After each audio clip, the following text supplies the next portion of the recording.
জাতীয় পার্টিকে রক্ষা করার দায়িত্ব এখন গণতন্ত্রের স্বার্থে বিএনপির, এমন মন্তব্য করেছেন জাপা মহাসচিব ব্যারিস্টার শামীম হায়দার পাটোয়ারী।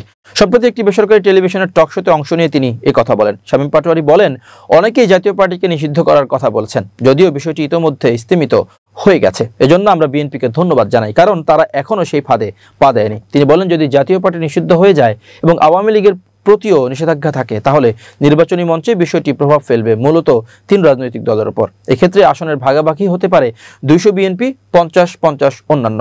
এতে বিএনপির রাজনৈতিকভাবে পাপেট হয়ে পড়বে, কারণ অন্যান্য দলগুলো বলবে আমাদের আরও 100 আসন না দিলে আমরা ভোটে যাব না। এতে বিএনপির রাজনৈতিক পাপেট হয়ে পড়তে বাধ্য হবে। শামীম পাটোয়ারী বলেন, রাজনীতিতে একটা কুলিং পিরিয়ড প্রয়োজন। তিনি জিয়াউর রহমানের উদাহরণ তুলে ধরেন, যেখানে 21 আগস্টের পর 2 বছরের কুলিং পিরিয়ড বজায় ছিল। ফলে বিএনপির উপর আওয়ামী লীগ কিন্তু 8-এর ভোটের পরেই তাৎক্ষণিক নির্যাতন শুরু করেনি, এটি পরে শুরু হয়।